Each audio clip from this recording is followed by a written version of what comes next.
Choice உங்களை அன்புடன் வரவேற்கிறது. இதுக்கு முன்னாடி வந்து பார்த்திங்கன்னா 3 படம் பார்த்துருக்கோம். புவியோட பேசிக் பார்த்தோம், சூரிய குடும்பம் பார்த்தோம், அதுக்கப்புறம் பாறை குளத்தில் இருக்கிற உள் இயக்க என்டோஜெனிக் பார்த்தோம். இப்போ வந்து எக்ஸோஜெனிக் பார்க்குறோம். அந்த படம் பார்த்துருந்தா தான் இந்த படம் புரியும். அந்த படத்தில் ரொம்ப முக்கியமானது ஏன்னா சில்லுங்கிறாங்க, ஆனால் வெளியில் கொதிச்சு வர லாவாவத்தை சில்லுங்கிறாங்களா அப்படிங்கிற மாதிரிலாம் ஷார்ட்கட்லாம் சொல்லியிருக்கேன். கொஞ்சம் பாருங்கள், அண்டர்ஸ்டாண்டிங் ஆயிரும், மைண்டுக்குள்ளே அண்டர்ஸ்டாண்ட் ஆயிரும். அடுத்தது வந்து பார்த்திங்கன்னு வச்சுக்கோங்களேன், இப்போ இந்த படத்தில் பார்க்க போகிறது வானிரைக்கல்.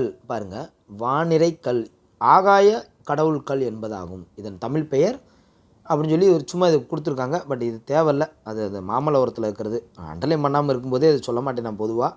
ரைட், அண்டர்லைன் பண்ணதை மட்டுமே நீங்கள் பார்த்தாலே போதும். ஃபஸ்ட்டு வெளி இயக்க செயல்பாடுகள்னால் என்ன அப்படின்னு பார்த்தீங்கன்னா இதுதான் பாறை சிதைவு. அது 3 விதமாக போன பாடத்துலேயும் இதை சொல்லியிருக்கேன். இயற்கையாக இருக்கும், இல்லை வேதியியல் முறையில் இருக்கும், உயிரின பாறை சிதைவு இருக்கும். அது மெதுவாகவும் நடக்கும், வேகமாகவும் நடக்கும். அரித்தல் அப்படின்னா எப்படியெல்லாம் அரிக்கும், படிய வைத்தல்னால் என்னென்ன படிய வைக்கும். இதில் பேசிக் தான். இதை ஒரு கொஸ்டினை நம்ம கேட்க முடியாது. ரைட், அடுத்து பார்ப்போம். புரியாத வரிகளை புரிஞ்சுக்கிறது தான் ஜியாகிரஃபி. அதனையா கருணை கேள்விப்பட்டிருக்கோம், அதனையா குருணையுறு சிதைவு. அது குருணையுறு சிதைவு. அடுத்து பிளாக் சிதைவு. அப்போ குருணையுறு சிதைவுனா, குருணை அப்படின்னா நம்ம அரிசி சில நேரம் குருணச்சோறுன்னு நம்ம கேள்விப்பட்டிருக்கோம் பார்த்திங்களா. அந்த மாதிரி வெப்பநிலை மாற்றங்கள் விளைவாக பாறை கனிமங்கள் விரிவடைவதல் மற்றும் சுருங்குவதால் பாறைகள் குருணை வடிவில் சிறு சிறு துண்டுகளாக இருக்கும். அந்த பாறைகள்லாம் சுருங்குதில்ல, அதான் குருணை வடிவில் சொல்கிறாங்க.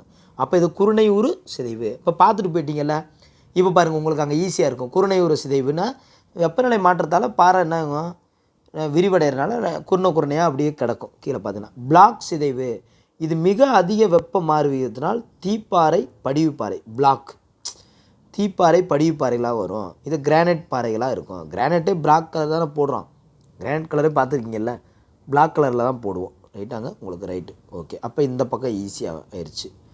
அடுத்து வந்து பார்த்தீங்கன்னு வச்சுக்கோங்கவேன்.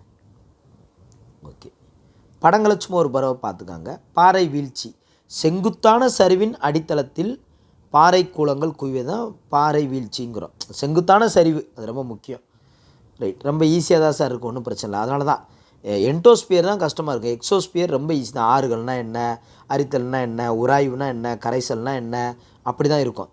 இந்த பாடம் என்ன 5 நிமிஷத்தில் முடிஞ்சு போயிடும் போல இருக்குது. அதான் நான் எப்படி முடியும் பார்த்தனே.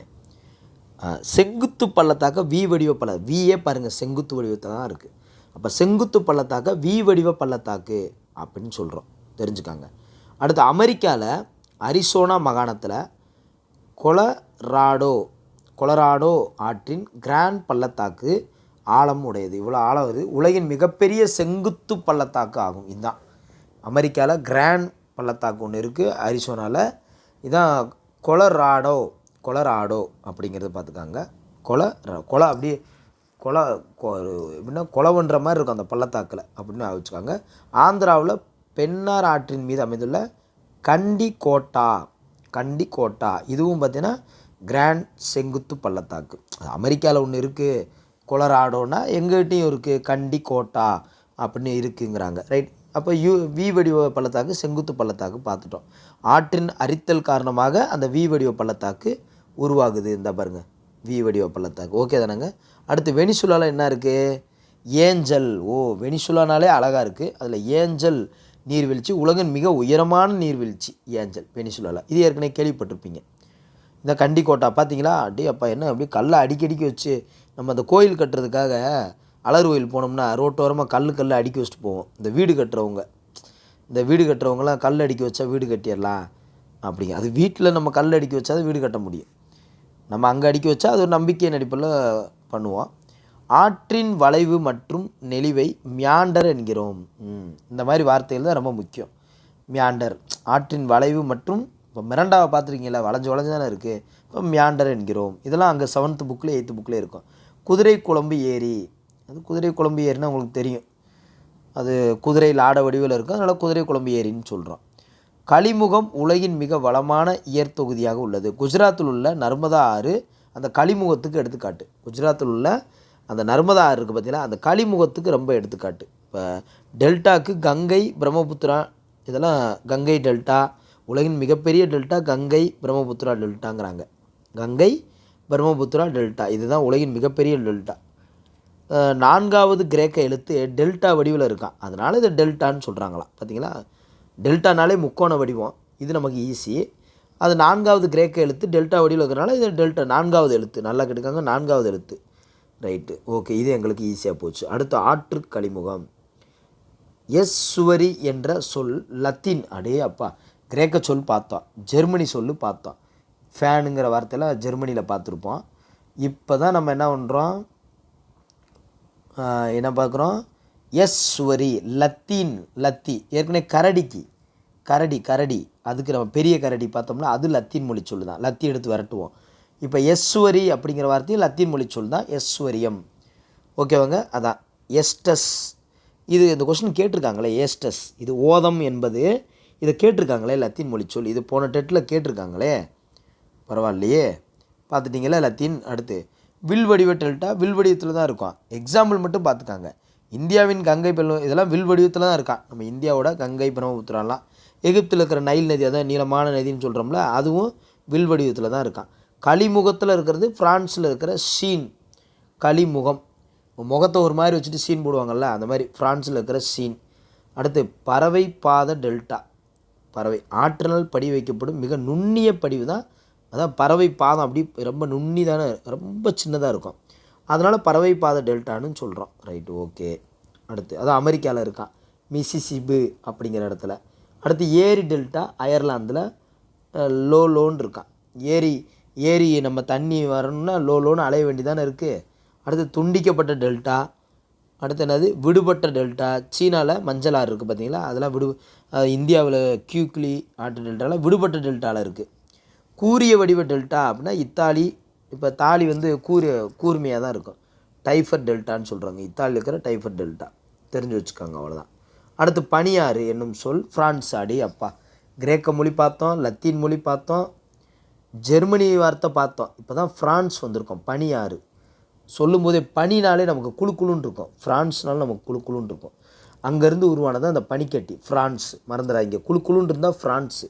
பனிக்களம் அப்படின்னு சொல்கிறோம். உலகின் மிகப்பெரிய பனியாறு அண்டார்டிகாவில் உள்ள லேம்பார்ட், அது ஒரு பார்ட், லேம்பார்ட் இல்லை லேட்டுன்னு வச்சுக்கோங்க. அண்டார்டிகாவில் உள்ள லேட், அந்த பனியாறில் நீ விழுந்தேன்னா நீ லேட் ஆயிடுவேன், பார்த்துக்காங்க. ரைட்டா, லேம்பார்ட் அதாவது லேட்டுன்னு வச்சுக்கோங்க. பனியாறு ஒரு நாளில் 1 மீட்டர் என்ற சராசரி வேகத்தில் நகருது. 1 மீட்டர் நகருது ஒரு நாளைக்கு 1 மீட்டர் நகருது. இப்போ அண்டார்டிகாவிலும் கிரீன்லாந்தில் தான் 96% பனியாறுகள் காணப்படுகிறது. கண்டப்பனியாறு, பனிக்கவிகை, மலை பள்ளத்தாக்குன்னு சொல்லி. ரைட், பனிக்கவிகைனா என்ன அப்படின்னா, எக்ஸாம்பிள் பாருங்கள், துருவ பகுதியில் இருக்குல்ல, அதுதான் பனிக்கவிகைங்கிறோம். ரைட், இதெல்லாம் ஒன்றும் பிரச்சனை இல்லை. அடுத்து மலை பள்ளத்தாக்கு எடுத்துக்காட்டி இமயமலை. ஓகே. யூ வடிவ பள்ளத்தாக்கு, இது பனியாறு பள்ளத்தாக்கு. வி வடிவ பள்ளத்தாக்கு பார்த்தீங்க, 2 ஆற்றுக்கு நடுவில் வர்றது. யூ வடிவங்கிறது பனி சார்ந்தது. பனி உருகும் பொழுது அந்த சர்க்குகள், அதாவது டான் ஏரிகளாக, அந்த சர்க்கு இருக்குது பார்த்தீங்களா, அது பனி உருகும் போது அதை டான் ஏரிகளாக மாறிது, கை நாற்காலி போல் உருவாகிறது. செங்குத்து முகடுகள், இது வந்து சீப்பு வடிவத்தில் இருக்கும், செங்குத்து. அடுத்து கொம்பு அப்படிங்கிறது ஆல்ப்ஸ் மலைத்தொடர் சுவிட்சர்லாந்தில், இதெல்லாம் வந்து பார்த்தீங்கன்னா கொம்பு அப்படின்னு சொல்கிறாங்க. அடுத்து இது பாருங்கள், இதெல்லாம் முக்கியங்க, இது அப்படி கொஸ்டின் கேட்டிருக்காங்க.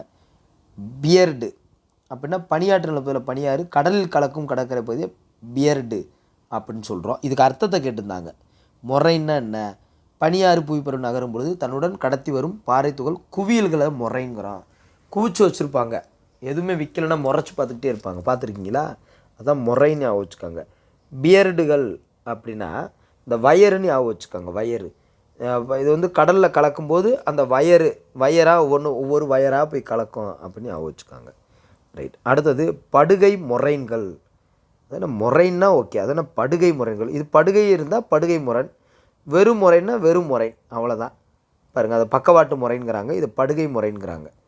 இரு பக்கங்களிலும் இணையாக செல்லும் பாறைப்படிவு முகடுகளை பக்கவாட்டு முறைன்கள்.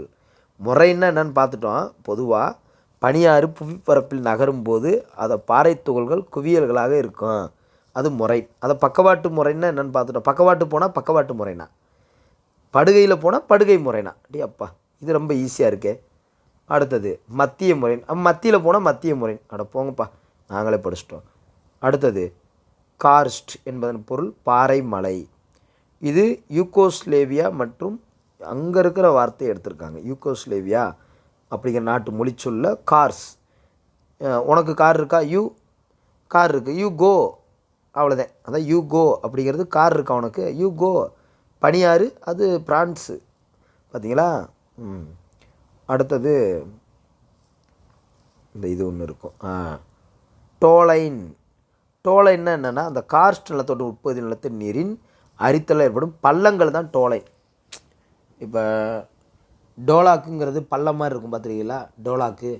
டோலைன் அப்படிங்கிறது ஒரு பள்ளம், டோலைன்கிறது ஒரு பள்ளம் வச்சுக்காங்க. இந்த டோலைன்கிற வார்த்தையும் ஸ்லோவேனியா அப்படிங்கிற டோலினா என்ற சொல். அப்போ அப்போ டோலைன்னா டோலைன்னா டோலாக்கு அப்படிங்கிறது கொஞ்சம் ஸ்லோவாக இருக்கும், ஞாபகம் வச்சுக்காங்க, ஸ்லோவாக இருக்கும். இதுக்கு முன்னாடி பார்த்தோம் யூகோஸ்லோவியானா காரு, டோலைன்னா ஸ்லோ அப்படின்னு ஞாபகம் வச்சுக்காங்க. டோலைன்னா ஸ்லோ, அப்படின்னா தான் ஸ்லோவேனியா அப்படிங்கிறது ஞாபகம் வரும். அடுத்து லாப்பிஸ் சுண்ணாம்பு கற்கள் முழுவதும் அகற்றப்பட்டுருணும். லாப்பிஸ்கள் இப்போ நம்ம இதான் லாப்பிஸ்னால் என்னது? ஒழுங்கற்ற பள்ளங்கள் முகடுகள் தோன்றுவது லாப்பிஸ். பாருங்கள் எப்படி இருக்குது பாருங்கள். இந்த சுண்ணாம்புகள்லாம் அகற்றப்பட்டு ஒழுங்கற்ற வடிவத்தில் இருக்குது. அடுத்து உஜாலான்னு வச்சுருக்கலாம். பெரிய உறிஞ்சு துளைப்பள்ளம். ஆமாம், உஜாலா போட்டால் ட்ரெஸ் எல்லாம் உறிஞ்சிரும் எல்லாத்தையும், அதான் உவாலா. அப்போ உவாலானா உறிஞ்சு துளைப்பள்ளம், உறிஞ்சிரும், பார்த்துக்காங்க. அடுத்து போல்னால் நம்ம ஓட்டு போடுறது. தட்டையான தளத்தையும் சரிவு மிகுந்த சுவர்களையும் கொண்ட நீள்வட்ட வடிநிலமே போல்ஜே. அது நீங்கள் சொல்லும் போதே அது ஓட்டு போடுற இடமே தட்டையாக தான் இருக்கும், நீள்வட்டத்தில் தான் இருக்கும்.